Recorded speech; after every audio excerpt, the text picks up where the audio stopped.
Eu sou o professor Milton Marino e eu gostaria de conversar um pouco sobre a imersão filosófica.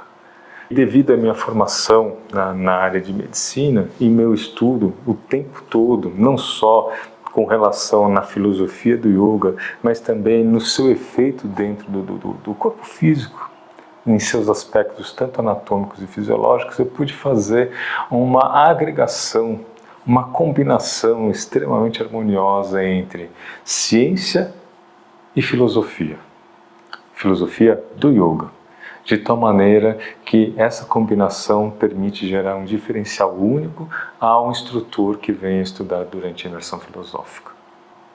A estrutura dele é em 8 partes, cada parte contendo um dos angas, uma das partes da principal característica do Swastika Yoga, que é o Ashtanga Sadhana. O Ashtanga Sadhana é uma prática que é feita em 8 feixes de técnicas. Diferentemente do que ocorre em outras escolas, no Swastika Yoga nós sentamos e executamos de uma vez só. Inicialmente o Anga Mudra, o gesto feito com as mãos, depois o Puja, que é a retribuição de energia. Na nossa linhagem nós enxergamos dessa forma. Depois o Mantra, que é a vocalização de sons. Pranayama, respiração. Kriya, técnica de limpeza. Asana, que são o treino das posições.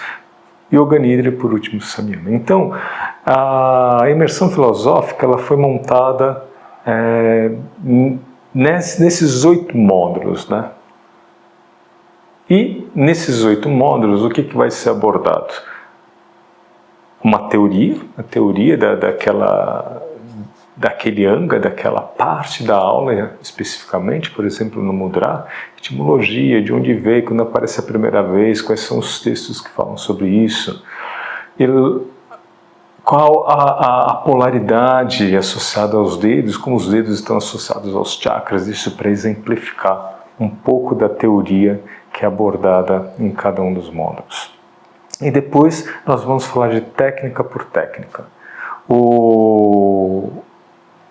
A imersão filosófica ela foi montada de uma tal forma que nós vamos abordar todas as técnicas do tratado de Swastika Yoga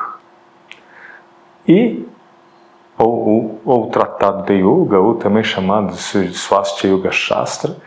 E lá nós temos, por exemplo, no Anga Mudra, diversas fotos dos mudras, mas nenhum deles está explicado a fundo, e nem a proposta daquele livro.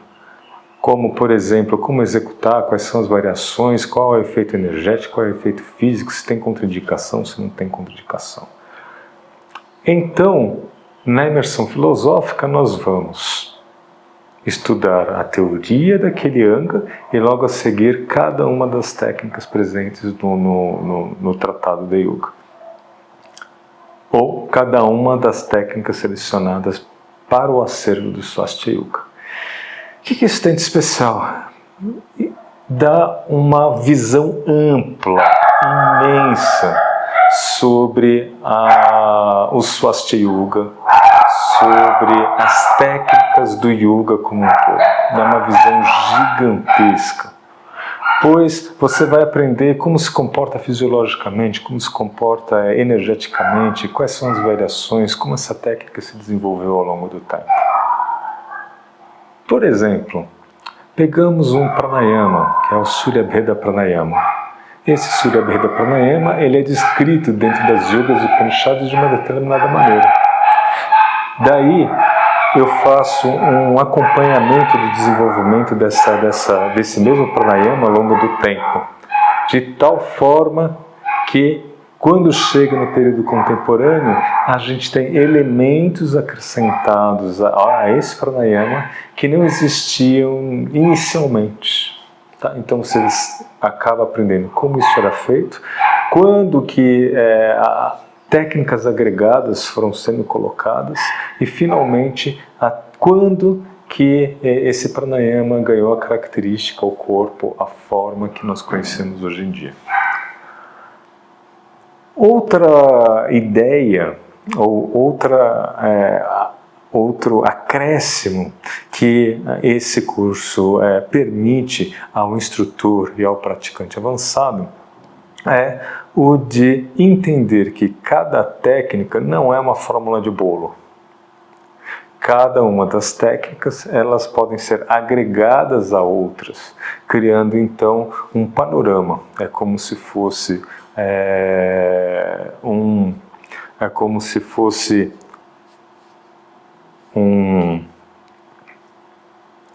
quebra-cabeça, na qual nós vamos agregando uma peça sobre a outra e finalmente nós temos a paisagem. Por exemplo, peguemos o Anga Pranayama. Normalmente, quando a pessoa pega um pranayama com ritmo, com bandas, acha que aquele pranayama é daquele jeito.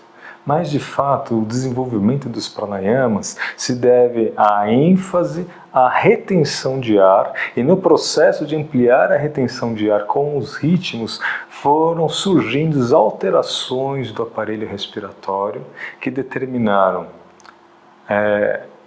intercalação ou intercortar a inspiração e a expiração, a colocação de compressão das pregas vocais, como em Ujjayi, a expiração controlada e mais lenta, a colocação de, por exemplo, vibração durante a expiração, como em Bhramari.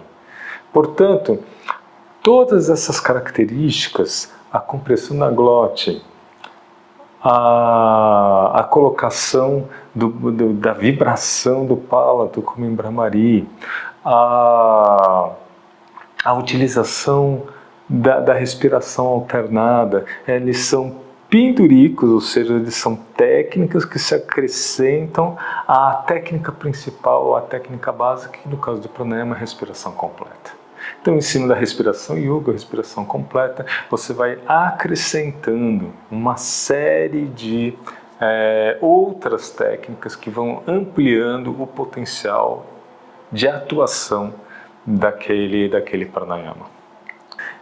São aulas gravadas, que foram editadas para que você possa assisti-las, né? Então são aulas gravadas, e dessas aulas gravadas gera uma extensão de 3 anos. Nesses 3 anos de curso, nós teremos como bônus, para quem se inscrever, 2 cursos meus, além da imersão filosófica, que vai estar disponível para você, e 10 encontros pelo Zoom, ao vivo, na qual você vai poder aí tirar suas dúvidas, conversar. Como se preparar para essa aula de tirar dúvidas? É fundamental para que você se prepare para as aulas de tirar dúvidas, que você assista às aulas. A melhor forma de você fazer imersão é assistindo aula após aula. Então você assiste uma aula e utiliza o Mudra no seu dia a dia. Então, durante 1, 2 dias, você passa a ensinar aquilo que você aprendeu para os seus alunos ou a praticar, vivenciando aquilo que foi dito durante a aula. Uma outra forma é quando tem material online. Por exemplo, no caso do Mudra, nós temos o material online, que são os vídeos dos movimentos associados à dança. Também seria uma forma muito boa de você estudar aula a aula. E uma vez tendo estudado a aula da imersão, você venha com material, com dúvidas, com perguntas, para que a gente possa sentar e conversar sobre cada uma delas.